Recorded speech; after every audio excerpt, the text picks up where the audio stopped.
Right, well, there are some things in life that, you know, we all wait for with anticipation. The results of exams, I guess, and maybe a child being born. Lots of things, I guess you can think of, a lot of them fairly personal, really.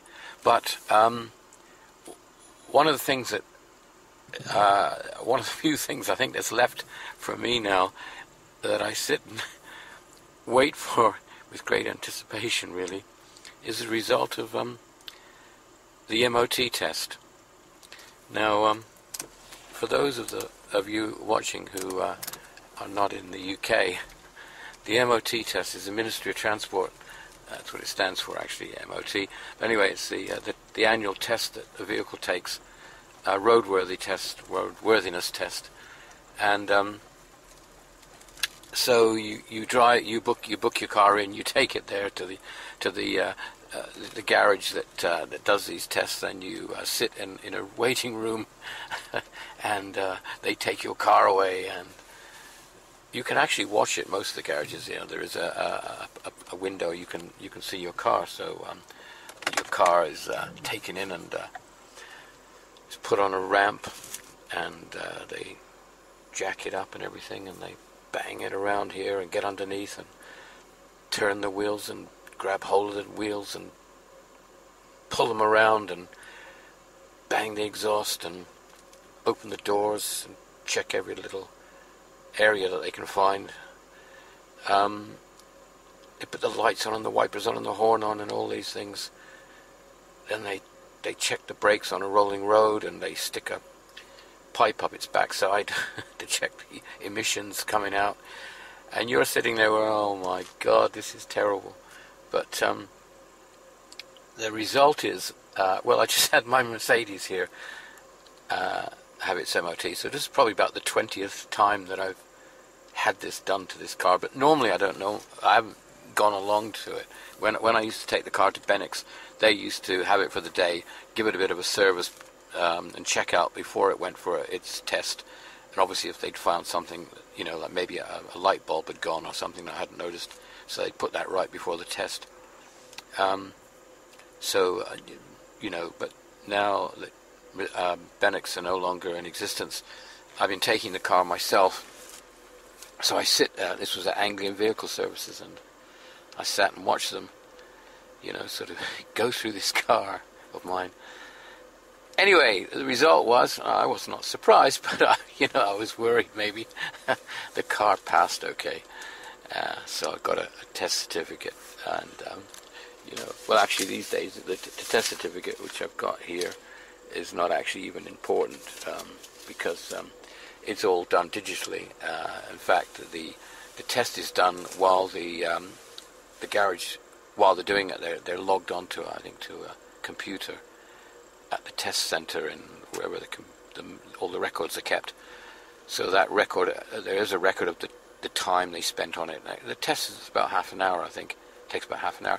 Now, the thing I was really going to say about this was that with classic cars, people say that don't have them done or something, because, and they're always trying to push this fact that for a car that's over 40 years now in the UK, it does not have to have one of these tests.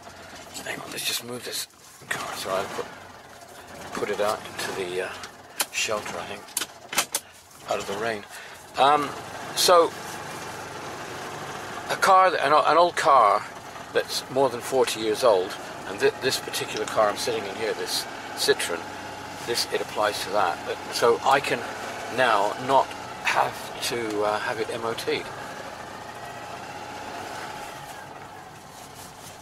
But personally, like my old Mercedes over there, I'm really pleased to have it MOT'd, because, to be honest with you, for the price of it, now the MOT, I think the MOT for that car, I guess they're all the same. It's £55, I think it was, with all the taxes and everything you have to pay on it. Now, for £55, I had a professional garage inspect most of that car. I mean, well, everything that pertains to safety anyway. Everything from the lights to the tires to the suspension there, therefore the steering, the condition of the body, the soundness of the body, braking system, and so on. So, that's a really good, well worthwhile exercise in my view, because I've had the car 20 years and I don't drive it a lot like all these old cars. So you have them over a long period, and having them checked once a year I think is a great thing. It means that I've had somebody who knows what they're doing checking the car for basically the soundness of all the important issues of it, and this person is having to do it correctly because it's a government test, and if something was to go wrong with the car that related to, like, say, the brakes or something, and in a week or so before it had been checked by this tester, and he failed to notice that the brakes were failing, there'd be a big problem. So I know that, and they're pretty strict, and I know that Mercedes, for example, and this Amy here, which will have a MOT in a couple of weeks, I know that I can drive it out, and it's okay from those respects. Lots of other stuff, the bodywork and the rust or various other things I can see myself, but it's up on a ramp there, and it's good. So people who are selling old cars and saying, oh, this is an asset because this car is now so old that it doesn't have to have an MOT, you don't need to bother with it, and I think it's not an asset in my view. And also, if you want to sell your car, when you come to selling an old car, it's a big asset though to have a record, or the fact that you've had it MOT'd every year. It gives you've got confidence in the car, and you've got a record to show that this car has been tested every year, and if it's failed on something, or there's been an advisory on the car, it's been repaired, because that's one of the things that the tests do as well. They pick up small points that may be wrong with the car, but that are not serious enough to have it repaired or stop the car from being driven. But they're advising you that maybe your tires are getting a bit low, or there's a slight play in some joint or something. So you know that there is a problem developing, and that you could then do something about it. So because if you have a history on a car, and it's got an advisory in a particular year, and the next year the advisory is still there, because obviously the MOT people would pick it up because they'll have a look at that, because they've got the record from the previous MOT, so they would look and see whether or not that issue has been repaired or put right, whatever. So if you're buying a car from somebody and the advisory problem was resolved, then you know that somebody's been maintaining the car. So all of this, I think, is a good thing. Now, the other thing, of course, with the MOTs is that they've become stricter. And this particular year, I think in May this year, they brought in stricter regulations. Now, a lot of these regulations relate to changes in technology, the development in technology. So they're covering aspects of the vehicle that didn't apply to older vehicles in terms of electronics and sensors and everything else, and things in the car that are indicating that there is something not right. So if you've got a fault showing on the dash and you haven't done anything about it, then that's not going to pass the MOT. Also, a lot of the regulations that have been altered are to do with changes in the environment. So there's, I think, stricter controls on emissions and everything else. But there was some problems that people were raising, really, with the MOT and in relation to old cars, because obviously the old cars are not going to pass the these new stringent regulations. But of course, the MOT people, or the government rather, they've at least seen sense, because a lot of the regulations now don't apply stringently to old cars, and so in theory they're testing an old car on the conditions that the car would have been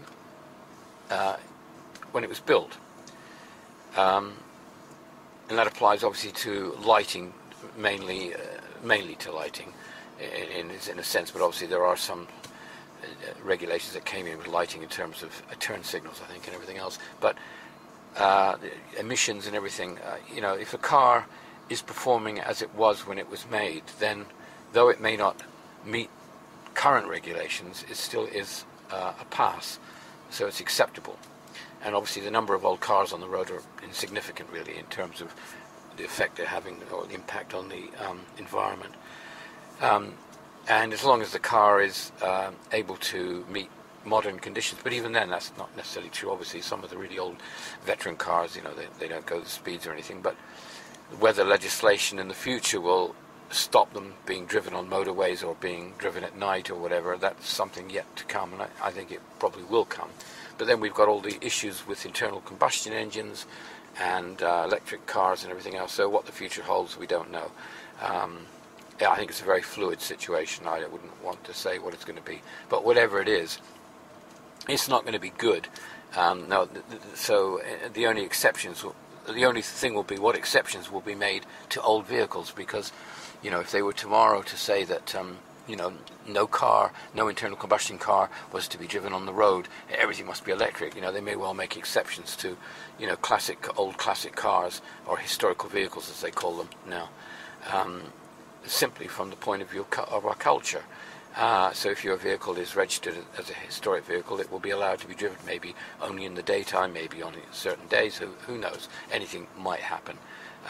The problem only is the same old one, and that is maintaining these vehicles in a roadworthy condition, and in the future perhaps maybe even being able to buy the fuel that they need to run on, because if everything goes over to electric, there could be a day that the sale of diesel and petrol may be restricted or difficult to find.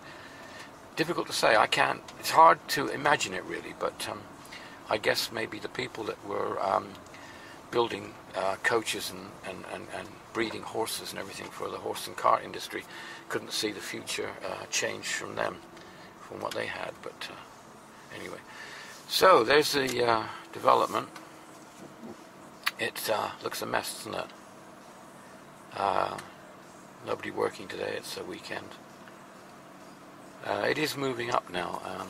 We are progressing, but it's slow. We'll see. Right, so the Mercedes passed its MOT, and I'm really pleased. And now the next car to talk about, really, I guess, is the Aventine. Now, the Aventine is running lovely. I know I shouldn't say these things. It is. And I purchased off of the guy I bought the car originally from a few months ago. I bought a couple of new, not new, but doors off him. They're in red, so the same colour as my car.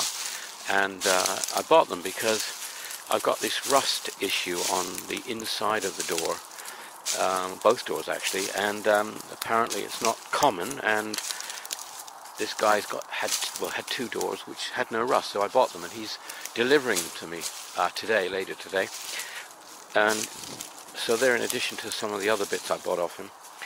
But also I've taken from him a back bumper. I think he said it, to be fair, he said it was scratched and that, but that's not too bad, because I figured that if somebody was to go in the back of you and break the plastic bumper part, getting another bit or repairing it's going to be a problem. So, having a second one is probably well worthwhile. So, we'll have a look at those tomorrow. Well, they're coming late tonight. I think he's going to be here late tonight. So tomorrow I'll have a look at those and see what they look like compared to the ones that are on the car. But at least I've got a few spares for that Aventime. Now, where's my dog gone? Right, well, we're sitting here in the Aventime, and there's a reason for that, and I'll come to it really in a minute. I was just thinking, in relation to what I'm just about to talk about, I was thinking about buying cars, well, basically old cars, but I guess it must be old cars, really. New cars these days you buy from a main dealer, and you get a warranty, you know what you're buying, and one thing and another. As soon as you buy an old car, you're buying a car that has obviously been previously owned, so it's old, it's done mileage, but importantly, it's been owned by somebody who, in most cases, you don't know. So you don't really know then how that car's been treated. It may have been owned by multiple owners, and in cases of old classic cars, that is what happens. A car's had 4 or 5 owners maybe. So lots of things have happened to that car in terms of abuse or repairs or being looked after really well. And fundamentally, you don't know the truth of it. So how do you make the assessment? Now, the first car I ever bought was in 1967. I bought a Hillman Imp. It was second hand then. It was about 4 years old. It was one of the first generation of them, because they revised over a few years. But it was the first model, and they were a problem even when they were new. So when I bought one second hand off a dealer, so I bought it off a car dealer, salesman, and the car turned out to be a complete dog. I mean, it was bad, and that was my first car, so I learned a big lesson there. But I bought a lot of cars in my life, and I bought famously, some of you may know, I bought a Daimler a year or so ago off a private seller, and that turned out to be a complete dog. So, buying from a dealer, buying from a private individual, there's problems both sides, because and I have bought cars from dealers, they've been excellent, and I've had really good backup from the dealer, and I've bought cars from private individuals that have been fantastic. So you have to make this judgment. I'm not going to come down and say one's better than the other. But getting to the point of this this car here, this Aventime, I bought blind, really, from a guy in Scotland on eBay, and the car is brilliant. I mean, yes, I've had some problems with it, obviously, since I've had it, and there were problems with it when I got it, but it was not a new car, and I was not upset by any of that. Fundamentally, I think this is a nice car, and I think the price I paid for it was fair. But the guy I bought it off has turned out to be brilliant. I mean, over the year I had it, or the 18 months I've had this car, he's helped me on many occasions by giving me good advice. I've also bought parts from him.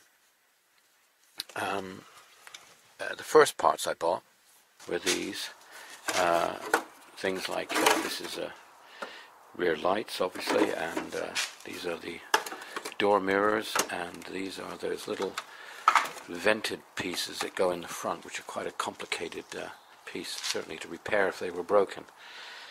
But last night this guy turned up with some other bits I just bought.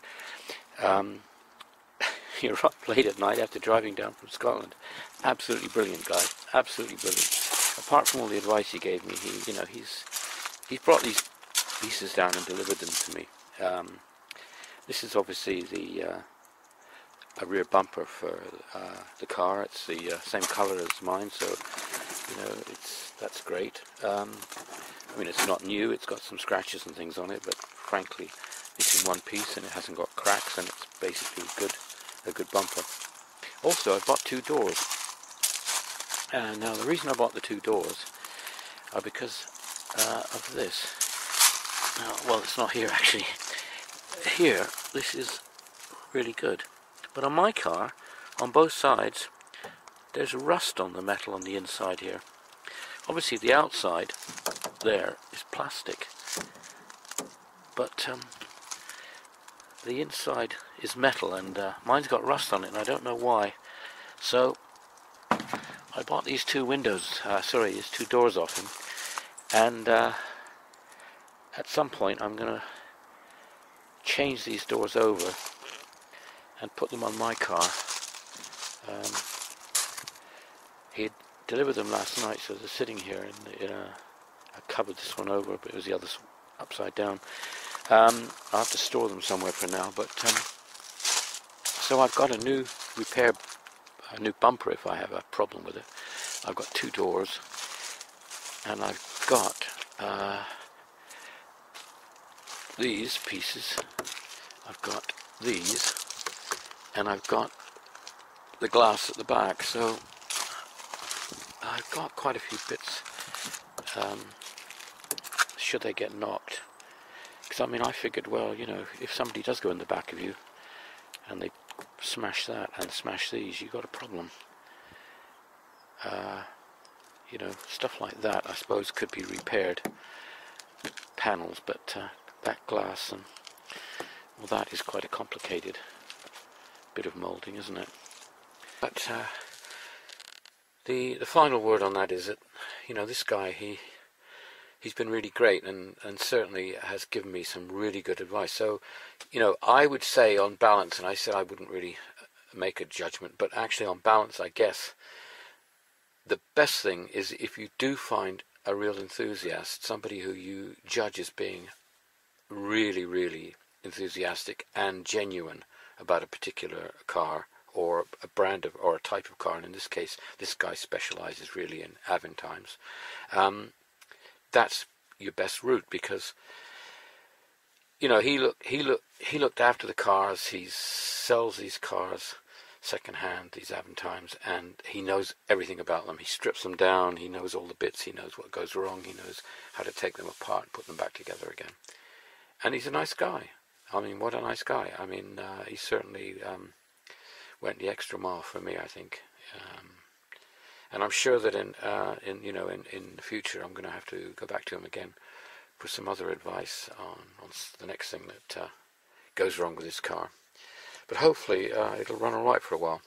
Actually, just a matter of interest, he came down in a blue Aventime which he'd sold to somebody, and I got to say that that was a lovely looking car. It was the colour I kind of liked, the blue, and it was this colour everywhere inside all the seats. In fact, the seats, and mine are black, but in this blue one they were this colour. And it was an automatic.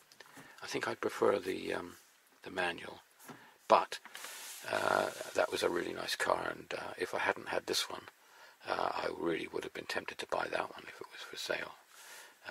Yeah, lovely car, and I think the guy that bought it, he's got himself a nice Aventime. Okay, so on to the next thing. Right, well, we're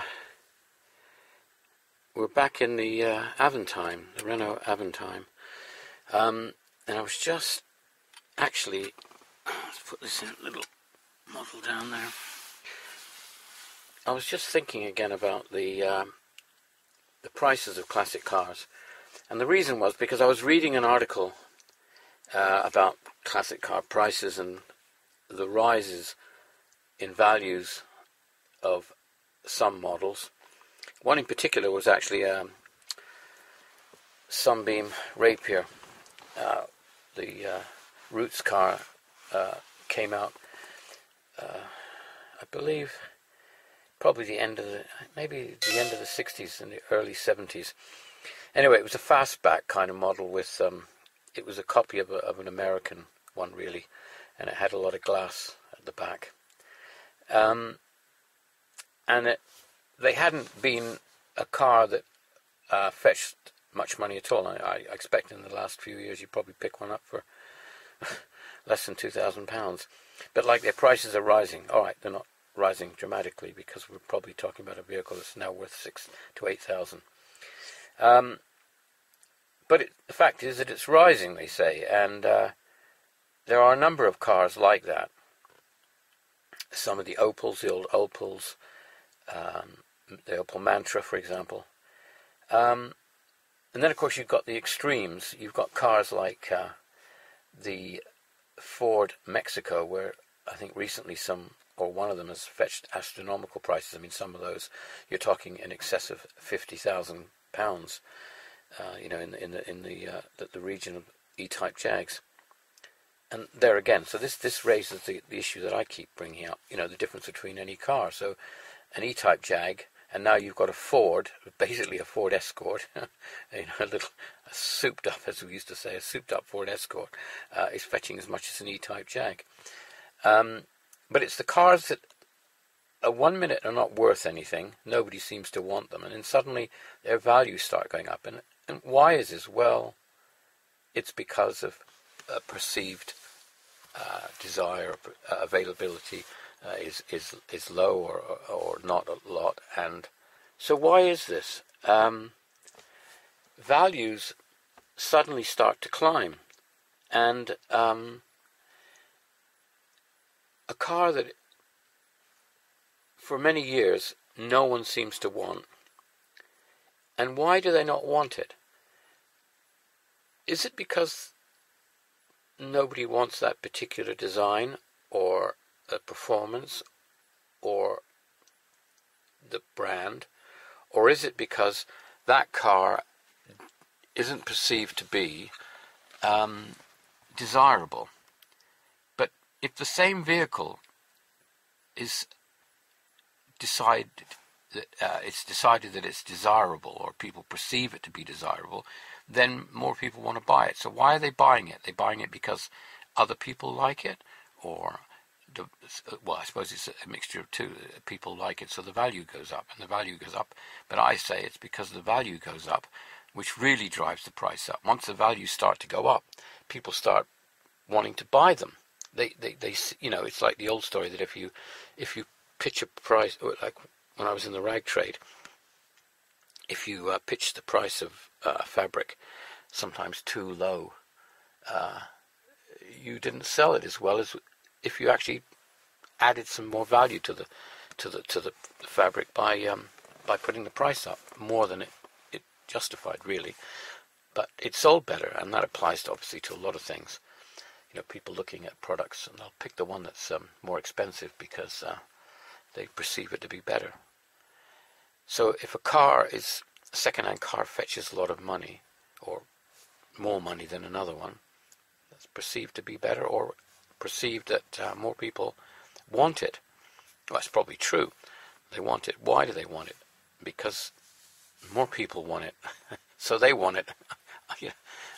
It's a funny thing. So I used to drive to London, to Fulham in the 70s.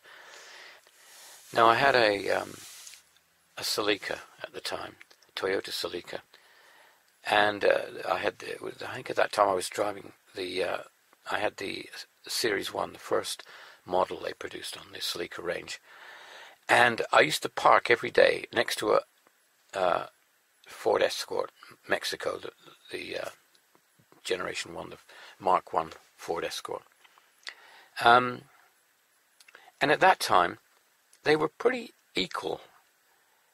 I think the Celica probably cost more money to buy new, but they were kind of equal in a way, because people still saw the Escort Mexico as just an Escort, whereas the Celica was kind of, the Toyota had a good image in that time. They were a desirable import. There weren't that many Japanese imports then, and the Toyotas were considered to be a bit better than the Datsuns, which were the old Nissans.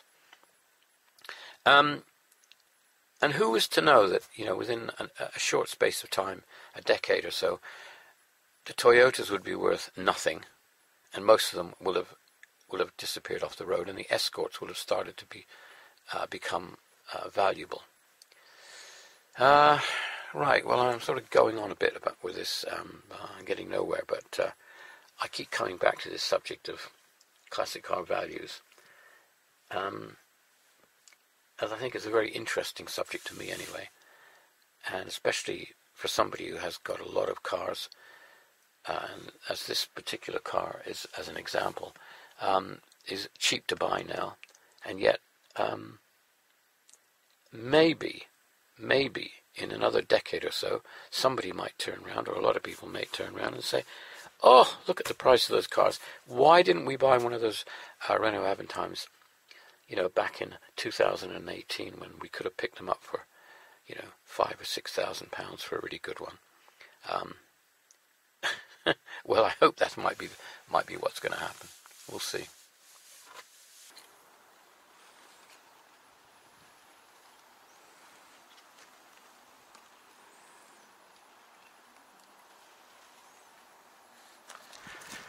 Well, it's a lovely day, and I'm going to move my crossfire because guess what? Getting into this car is getting more difficult as I'm getting older. What's happening is I've got Andy coming down to have a look at the Dodge. Whoops. Let's drive this. And whoops. The thing is, I had somebody put a comment on one of my videos about the cables on the Dodge, and it's not a new thing that's been said to me, and I have been aware of it, and it's never been done. And that is that basically the cables on the 6-volt system are the cable probably that goes to the starter is not thick enough. It's not the right cable. I am inclined to agree, and this comment sort of stirred me a bit. And I had a word with Andy, and Andy's coming over to have a look at the car and see if he can change these cables, because we'll see if this will make the car start any quicker. A number of people have said it, but the person who made the last comment, he's really sort of hit me and said, it's kind of get on with it and do something about it. So this is what's happening. So Andy should be here in a minute. Right, so Andy's arrived.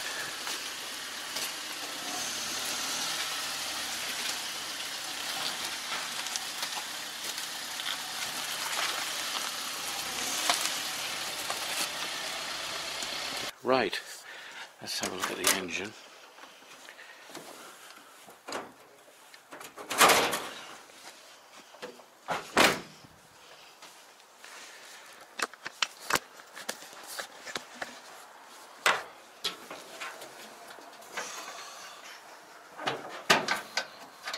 Oh, yeah. Oh, yeah. Right.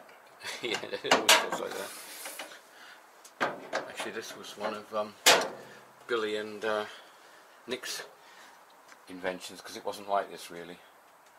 There was an attachment fixed here and went there, yeah. Like a sprung thing. Yeah, and it was all right. It was the original one, I think. It must have been. And then they put this on each side, and this is much better. Works really well.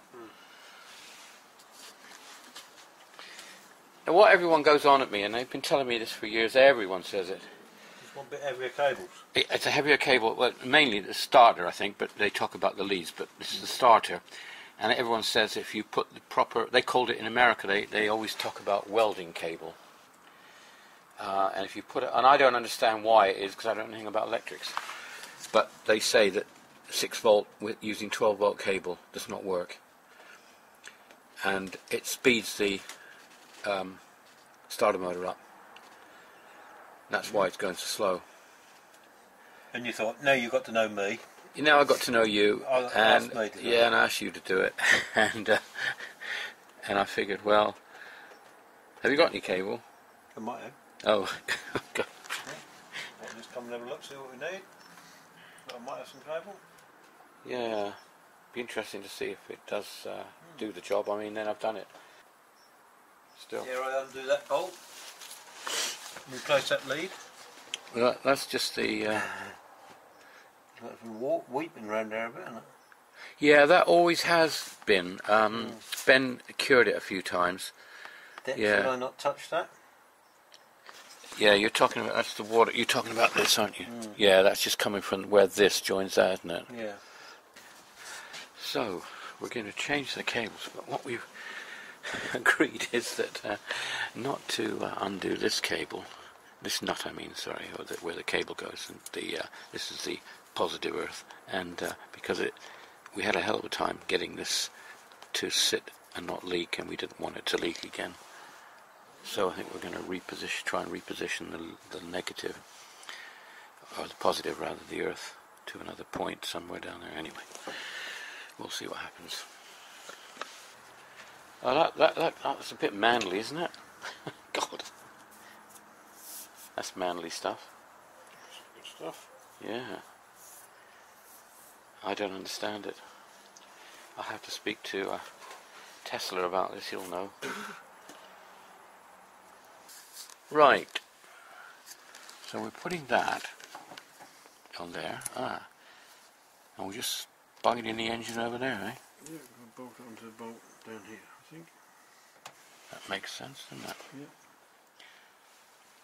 Yeah. Yeah. And the other cable is going to be fed into the cabin as a hand warmer.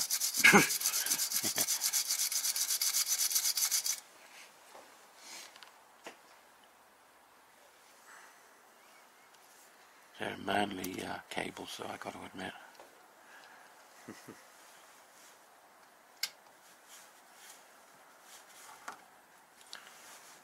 So you reckon just changing that in itself will help a little bit?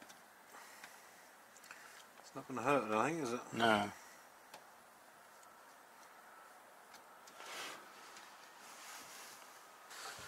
Right, so what bit's that you're doing now then? Oh, we're just we're doing the lead from the battery to the solenoid, Ah, and then solenoid to starter. oh right. Just a couple of little bits.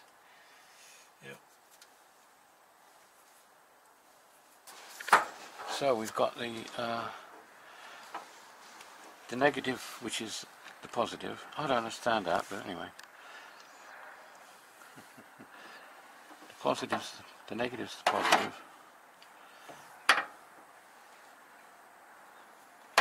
Just hold it there, Chris. Yes, certainly. Thank you.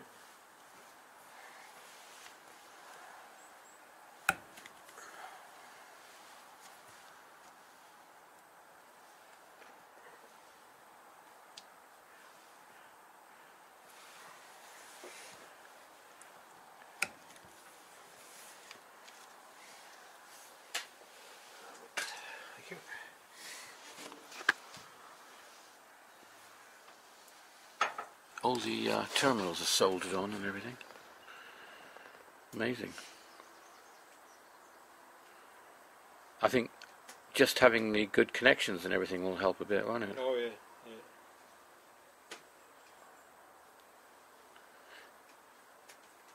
So it's a silly question now. Why is thicker cable better for 6-volt then? Well, you do get a voltage drop. It is better. See, I'm being naive now. You see, I'd have thought the thicker the cable, the worse, because it's thicker.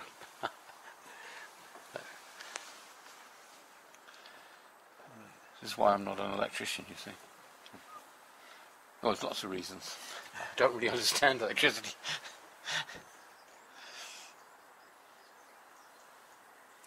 So what is it you haven't done to your Merc, did you say? Oh, just a few tiny little bits of bodywork. Oh. I mean small.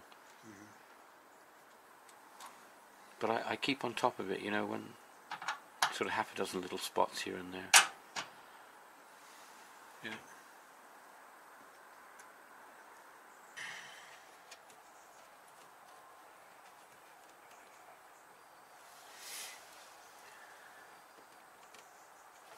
Right. Right, we'll see. Okay. So we've done it. If it doesn't start any better now, new engine. Well, engine's tight. yeah, we'll see. It's so new. Okay. Right. Okay, I put the ignition on, yeah. I'll start it, okay?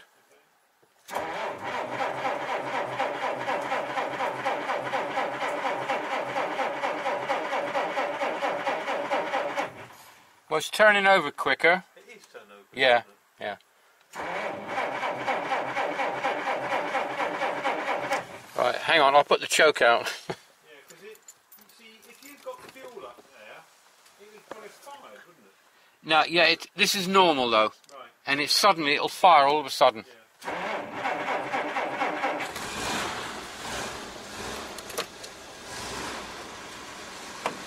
See? Once it fires, it's fine. Yeah. Choke straight in. Choke's been put back in and it's fine. Well, it definitely turned over better. Yeah, yeah. Yeah, because when I heard you start it before, I thought, what's he doing? Don't he realise that it's not, that's just going to go, ugh. Yeah. You know? Yeah, no. But yeah. Well, That sounds lovely, doesn't it? yeah, I mean, it sounds great, doesn't it? Yeah. It's running lovely. I mean, I So have what size engine's that? 3.8. Oh, is it? Yeah. Just a nice size because it's quite good on fuel. Yeah. Yeah, it's a bit better on fuel than my Mercedes, actually. Oh, really? Yeah. On a run, I'm getting maybe mid 23, 24 to the gallon. Because you drive in top all the time, you hardly ever change down. It's a slow engine, you know, a lot of torque, you know, so it's good. It's good for fuel consumption. We Really. saw fuel. I'll let it run for a minute. Yeah. Right, well, it's a lovely morning, and two things I'm going to do. First of all, start the Amy because it's going in for its MOT shortly in a couple of hours, so I better see if it's going to start.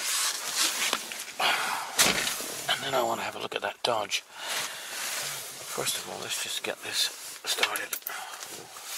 Choke, I think.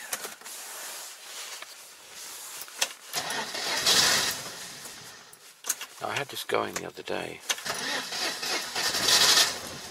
So, Have to do in your team Oops. is decide who's in charge. That's the most Yeah. difficult part of the whole day.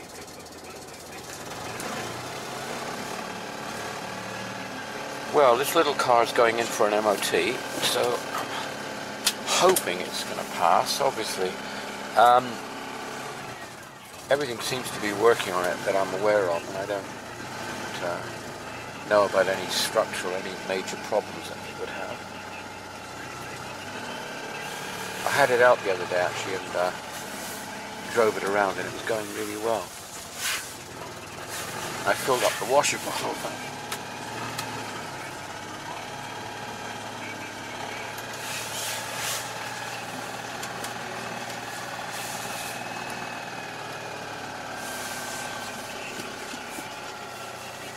Right, let's see. We'll go around and have a look at the Dodge now. Right, so Andy was here yesterday evening and we started off in the light, worked into the dark and changed some of the cables on this car. And it seemed to be starting a bit quicker last night, but we'll try it this morning, see what happens. It's a bit colder. See if it's any better.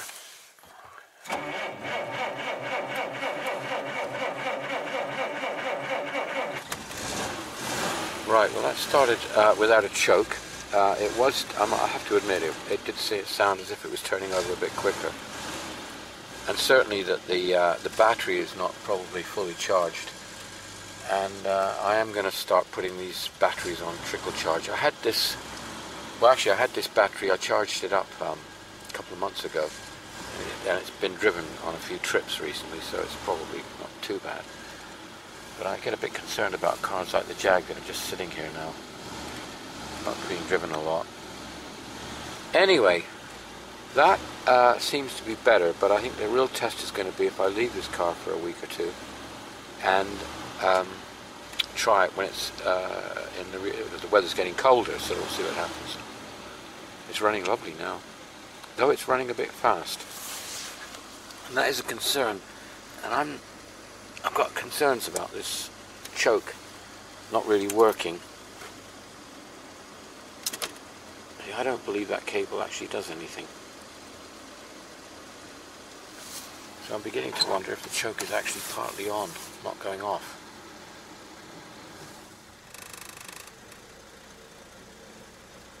That's in gear, and that's running quite fast. I think that's something that's going to have to be investigated. Right, so the next stage now is to get the Amy in for an MOT. Right, so this is Anglian Vehicle Services, and the little Amy's going to have its test today. And I'm here, and a bit early, so I just sat here for a second. And, you know, when I think of, again, everything that's going on with me and things that I'm doing that are not car-related, I think I'm wasting so much of my life coming back all the time and having to deal with car problems. And the whole question of keeping classic cars as a passion rather than people who are having classic cars as investments, because I keep coming back to this, that to pay tens of thousands of pounds for a car that basically is not a form of transport but a form of indulgence, it has to be a question of investment, because you don't indulge yourself really, or not many people indulge themselves in vast sums of money. They tend to indulge themselves in rather more insignificant but meaningful sums of money. In other words, if you indulge yourself £8,000-9,000 in a car, that's kind of acceptable, but and the way our economy is at the moment, if you're indulging yourself in £15,000-18,000, you're going a bit beyond that. Anyway, I've got to stop thinking about this. I'm going to worry about this car passing its MOT now.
Okay, well, the Amy had its test and it was successful, but it had some advisory, so there were some issues with the car that are pointed out in the MOT.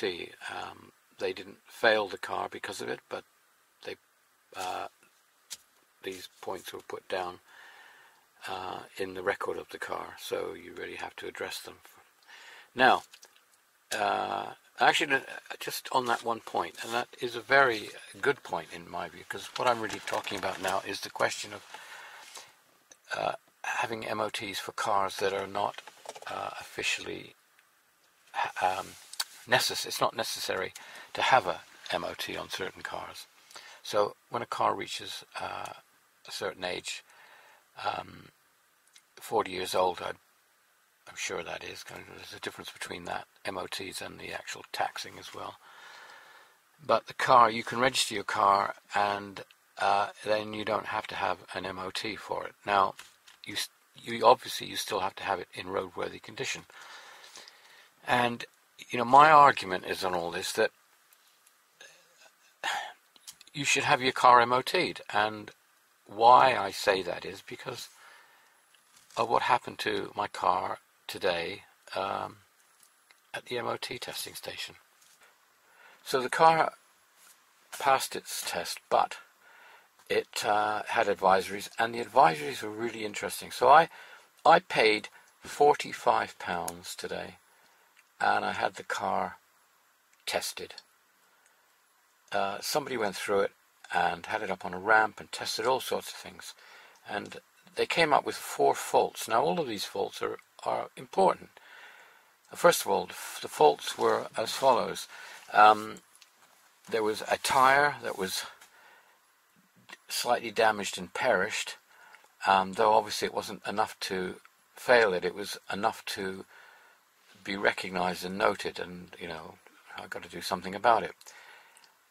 And I'll come back to this in a minute, this question of the tire. And the other 3 faults that were mentioned were, 2 of them were to do with kingpins on 2 different positions in the suspension. So there's some slight wear on them. And the final fault was a small hole in one of the exhaust boxes. Okay, now, if we come back to the tire. Now, the point about the tire is, if you don't have the MOT, you may not know about any of these faults because you haven't looked, or you haven't got the availability to look at them, because you haven't got a ramp. Maybe some of these things you can only see by putting a car on a ramp, getting up underneath it and be able to move suspension parts around and everything else, and check the steering geometry and everything. Now, though you haven't got an MOT, if you were to have an accident, or you're involved in an accident, and the fault was due to, say, a tire that was faulty, well, then you would be responsible because you failed to maintain your tire. So, in this particular instance, I paid £45, and I've got 4 faults that I've been told, and I can do something about them. But importantly, there's lots of things on this vehicle which are obviously okay because there weren't any other faults. Now that is the important point. So, I'm fairly happy that the car's had a good look at by an expert, and this is all he could find. Now, to me, that's really worth £45, especially when you've got a number of vehicles like I have, and there's lots of people like me got a number of old cars, and they are old cars, and you don't spend every minute of the day, well, I don't anyway, and I don't think all people do, looking at every aspect of the car. And then when you do look at them, sometimes it's a cursory look. So this is a really good thing, the MOT. I'm real fan of it, really. But what's the point of trying to not have an MOT on the basis that that you're going to be able to drive your car around with faults that you either know about or you don't know about. Either way, it isn't right. It's better to know about them. Okay, so that's probably the rant over with that. But I've still got the 2CV here to work on over the next few months, because I want to get this problem resolved with the fact that it doesn't start sometimes. Because next year we're taking it to Croatia. That should be good. Right, I'll see if I can start it now. I'm sitting in the passenger seat, but I haven't got a choke yet.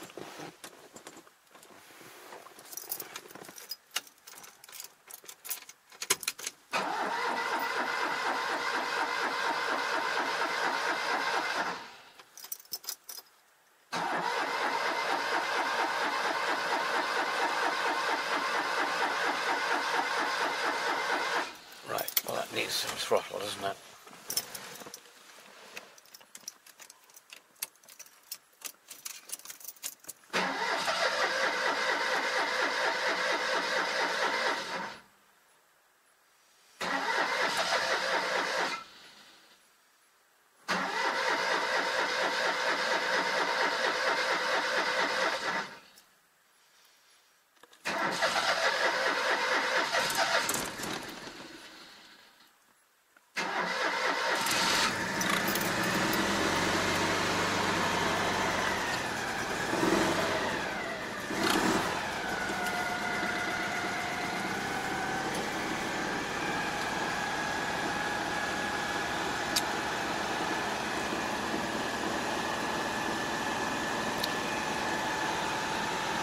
Right, well, we need some petrol.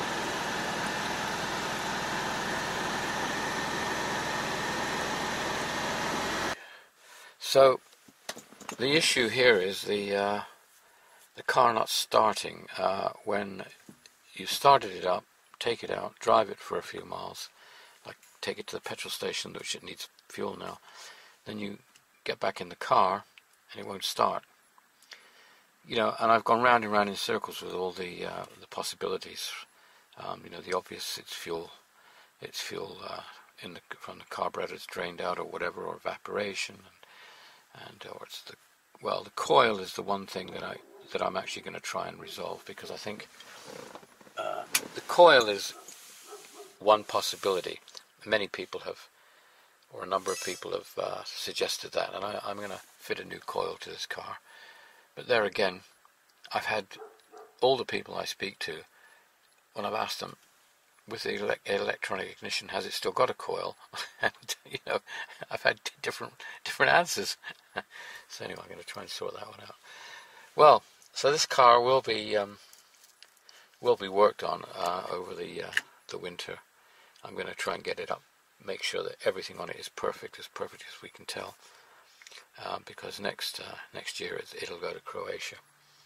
That should be an exciting trip. It's about 3,000 miles. By the time we finish, probably we'll have done 3,500 in it on that journey. So that'll be a really good test again for the car.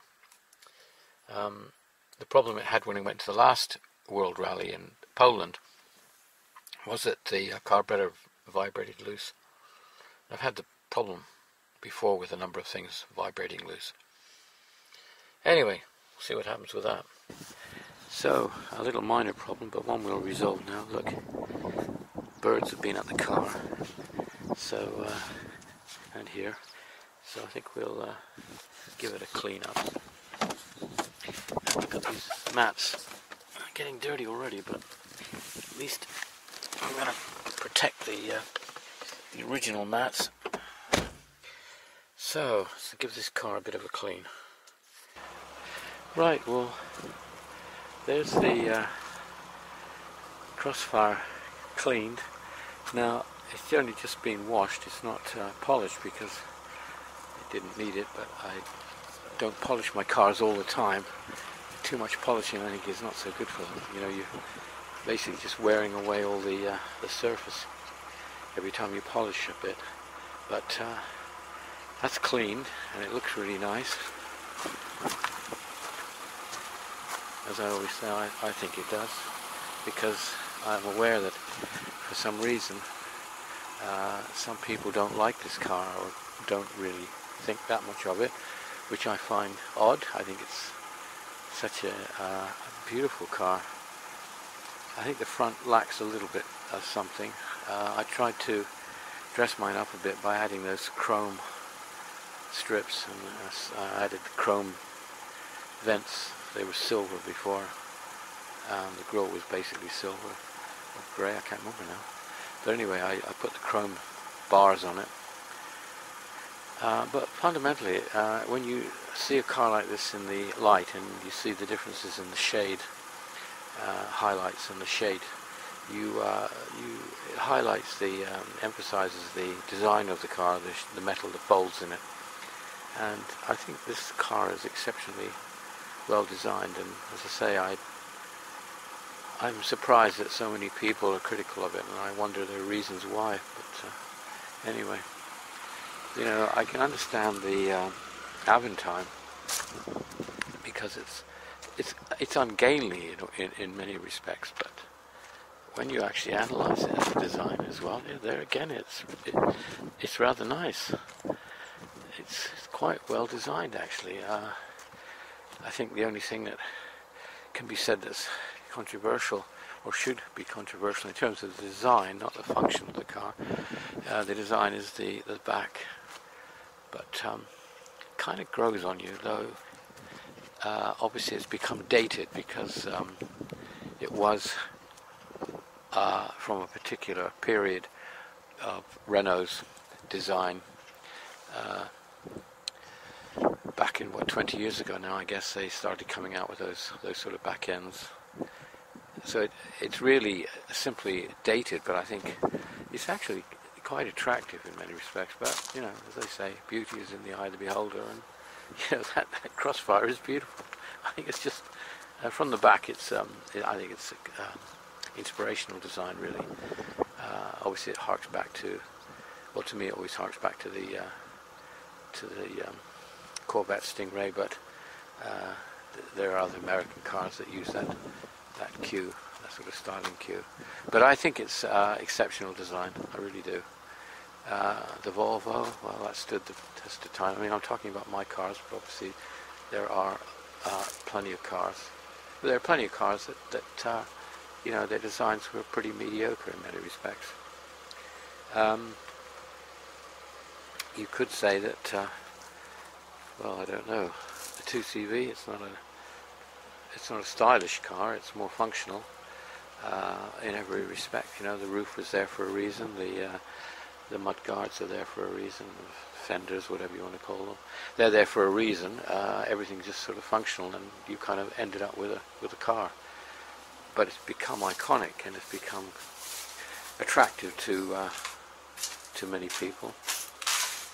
But anyway,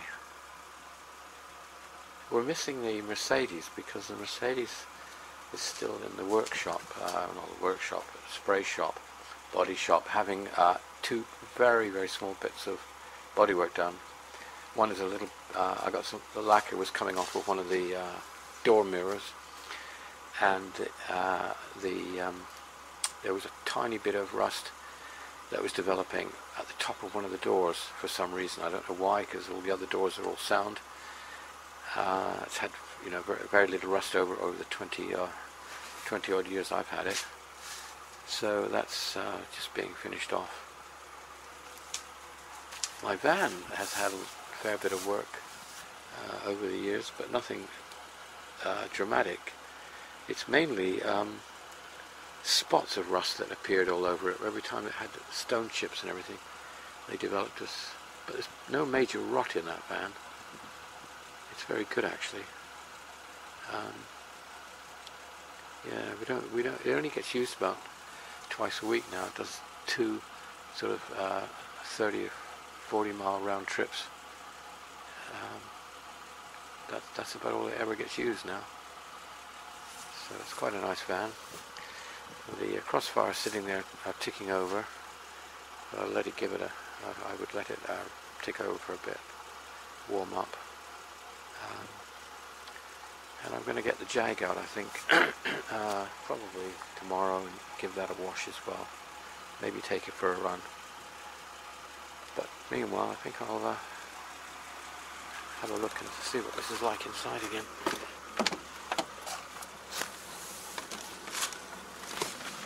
So, even if I don't drive the car, especially the weather's been so bad, and I didn't want to drive a lot of these cars in the wet weather, I still sometimes sit in them for a bit and maybe start them up and let them run for a bit. I think it's certainly, if you let them run for a quarter of an hour, maybe 20 minutes or something, it's better than just leaving them. That's my view on it. Pleased with the carpets, but as I say, I don't know, these mats rather. I don't know how long they'll last, because they were only £10. Can't believe it. £10. But I don't use the car so much, so I suppose they will last for a while. At least they'll protect the originals that are underneath. And you know, I'm so careful with this silver surface. I feel it's so prone to being scratched. At the moment it's remarkably free of scratches, but here, you know, where your arm rests, and it's very easy to drive, you know, with your arm resting here on the gear stick. But that's, and if you've got a watch or anything on, or something sharp in your clothes, you're going to scratch this. Yeah, so I don't know. I don't think this is very durable.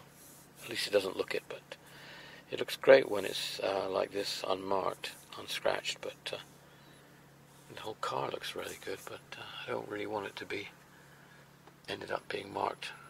This is the problem, isn't it? You see, so you have all these cars, and then you don't want to drive them. You don't want to mess them up. What a problem.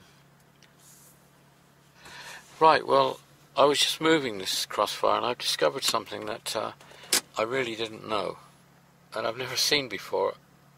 No, maybe that's not true, I have. But anyway, what it was is that I'm just taking it round to park it up, and suddenly there was a loud beeping in the car, very loud, and a real warning sound, and I thought, what the hell was that? And I realized I'd left the handbrake on. So obviously the light was on, and it's on now. I'm not going to do this because I don't want to be driving with the handbrake on, but I was driving it with the handbrake, but the handbrake wasn't fully engaged, so it didn't seem to feel anything. I didn't feel anything. But anyway, it didn't happen when you first drove it, but after a few yards, suddenly it started to give a warning sound, so I didn't know that. That was quite handy. So, yeah, because so many cars, sometimes you have a light on or you don't, but you have a light on, you don't notice it. You got the handbrake on, but at least the beeping, God, frightens you.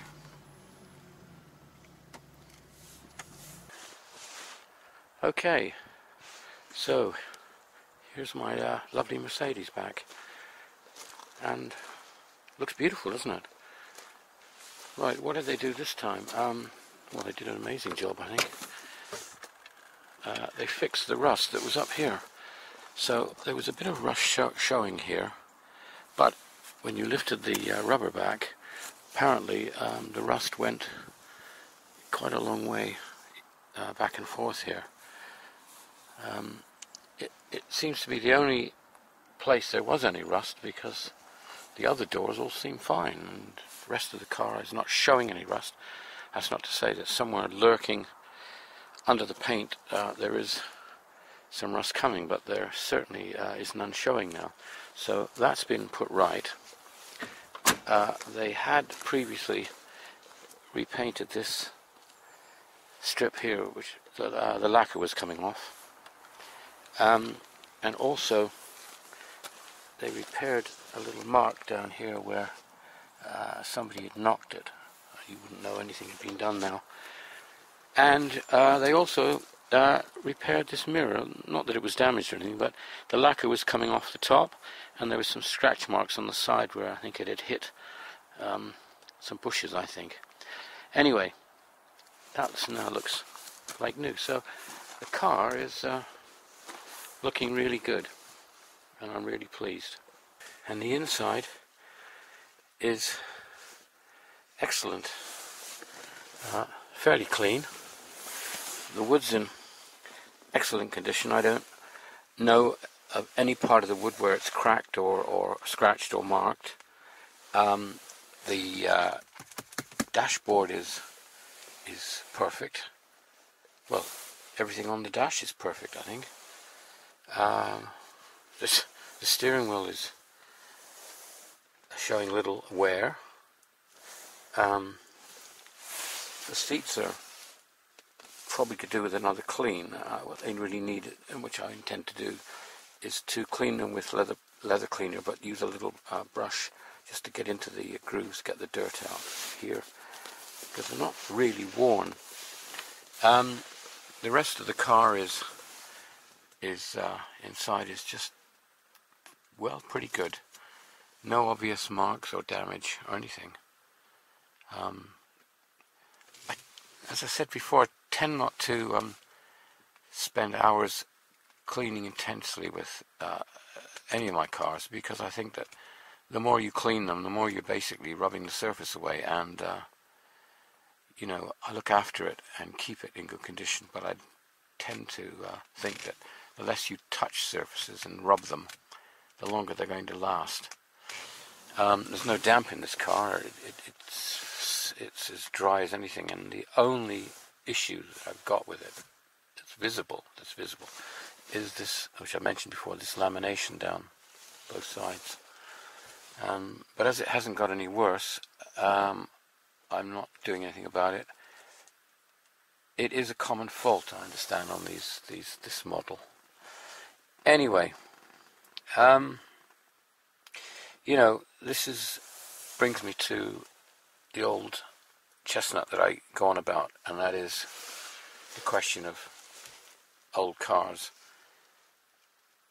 and the amount of money that it costs to simply keep them on the road, even if you do not have any problems with them.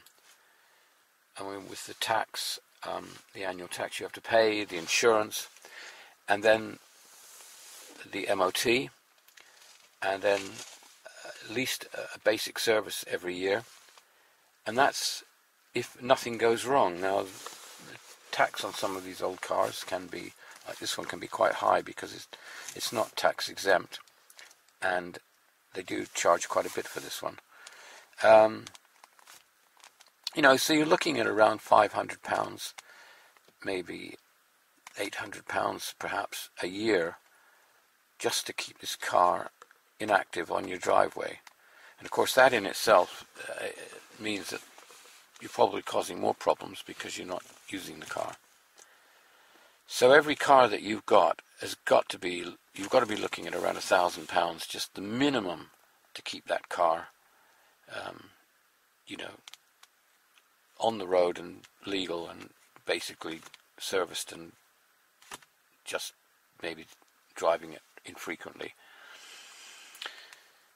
So if you've got 8 cars, you can start working that out. Now, if you obviously some would be cheaper. These Citroens and some of my older cars are they're tax exempt, or they're much cheaper to insure, for example, and the tax is less on them.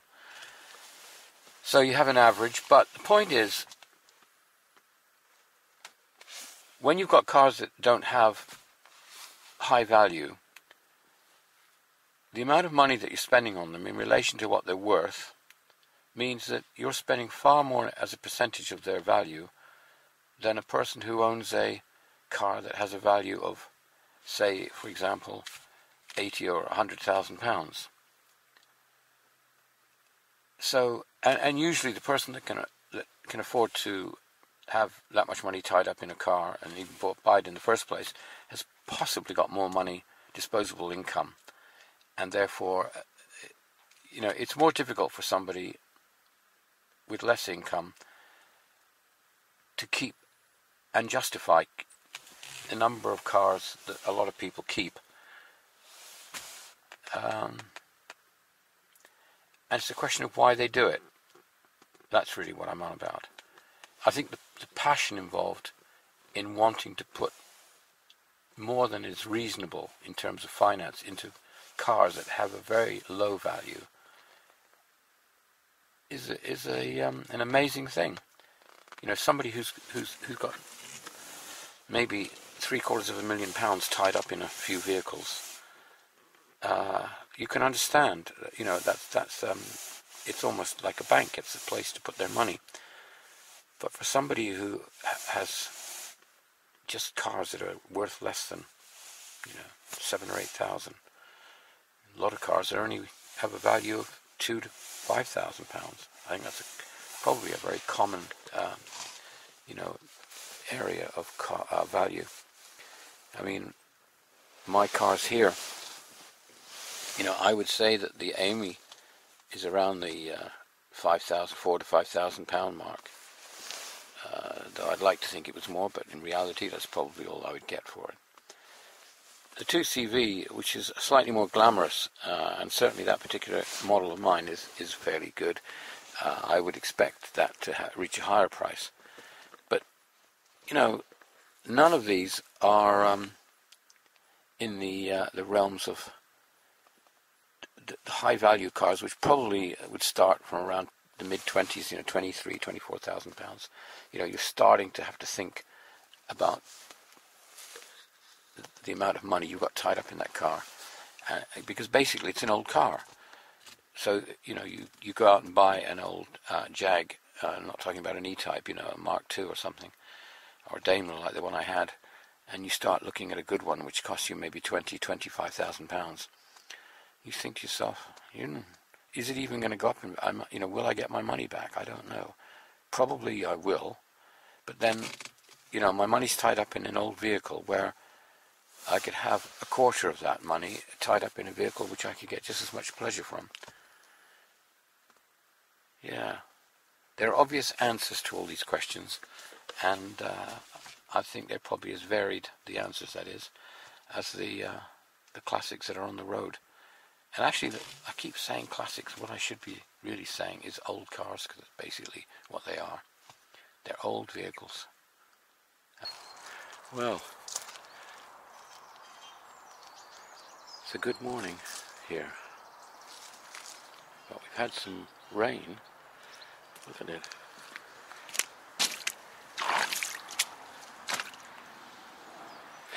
Well, and yeah, let's see what happened yesterday. Well, I came out here and I thought I would start the Jag up, take it for a drive. And you know that sinking feeling when you turn the key and all you get is a click? Well, that's what I got with this. But then something amazing happened. Now, the battery for this car is under here, in this section here. So, took it out. Nice battery, but it's flat, isn't it? Still got some power in it, though. I mean, enough to power the interior lights, but there's obviously not enough to get the starter motor going. So just a click. But then I remembered something, and this is what I remembered. Now, I bought this at least, I'm thinking, it's at least 3 years ago. And I charged it up, and I didn't use it. And it is a toy, really, I guess. At least I thought it at the time. Just a second, I'll put the camera down so I can get it out. So, this is the thing. Actually, it's got a, press it there. It's got 4 lights, so that tells you that it's fully charged. Now, I bought this so many years ago, 3-4 years ago, and I charged it at the time, didn't use it, and I opened it out of this bag, and I pushed it on, and it had 3 lights on there, which meant that apparently it had 75% power after all this time sitting here. So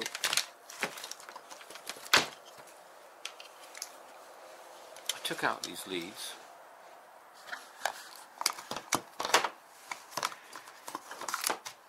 connected them to the battery, and then you plug them in the back here. Right, so plugged it in there. Actually, it's quite good because it only goes in one way. It won't go in the wrong way. It will only fit in one way. So you connect the 2 leads, then you plug it into the unit, then you press that so the lights come on. I went in the car, turned the key, and it started instantly. Unbelievable. And the electricity that I'd put into this was 4 years ago. I can't believe it. What an amazing thing. So I've since then I've charged it, recharged it. It does have a light on it. Well, you've got a power outlet here. That's the charging point for this unit, and the charger is here, and that is an outlet, so you could, you know, use it as a power pack to charge your phone or something.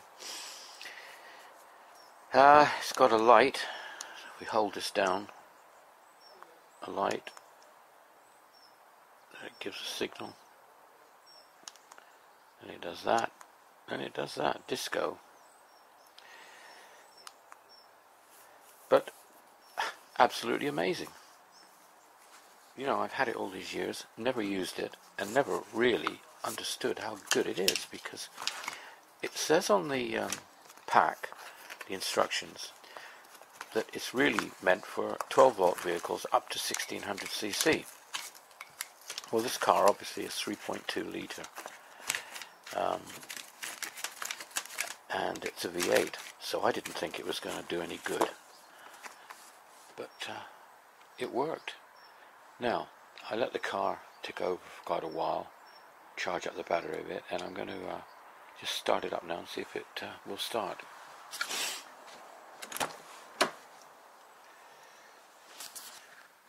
Right, so let's put the key in. Okay, see what happens. Well, that started. So, oh, radio. Right, so I had a flat battery yesterday, and that little pack started the car instantly. That's amazing. And when I think that all the time I've messed around trying to get great big leads from one vehicle to another, and that little pack seems to do the job. Well, it's certainly done it here. The only thing is that it works, obviously, and this is now the downside, I guess. It works with a car like this Jag, which would have started instantly anyway, and probably work with, well, a lot of my modern cars, really, my Mercedes and the Aventine. But where you've got an old car like the Citroen, it has to churn over quite a bit before it starts. I'm not certain this would do the trick, because the unit is so small it probably overheat, or it will have taken, though they say on it that it can do up to 20 starts from a full charge, so you can use it about 20 times, but of course it has a very short burst of power, I guess, draw from it. So whether that's going to be good for churning a car over, I don't know. I mean, the point with this is it had all that power draw in an instant, and the car started immediately. But certainly for starting modern cars, it's brilliant. Well, it has been for me. Anyway, now I'm not going to take the car out because the roads are too wet, because it was raining yesterday, which was the point I was making before. You can see that it's just, everything's dripping and still wet, so this car will just stay here. But anyway, I'm off to France tomorrow night with the parts, which I'll show you in a minute, the parts for my French car, to see if I can get, on my French van, see if I can get my French van fixed. Right.